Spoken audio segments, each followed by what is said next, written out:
একবার এক নারী মরুভূমির পথে চলছে। প্রচণ্ড রোদ, ক্লান্তি আর পিপাসায় তিনি হাঁটতে কষ্ট পাচ্ছেন। হাঁটতে হাঁটতে হঠাৎ তিনি একটি কুয়ো দেখতে পান।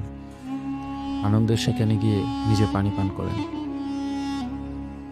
নিজে পানি পান করার পরে তিনি দেখতে পান একটি কুকুর পাশে হাঁপাচ্ছে, জিহ্বা বের করে দিয়েছে, প্রায় মরতে বসেছে পিপাসায়।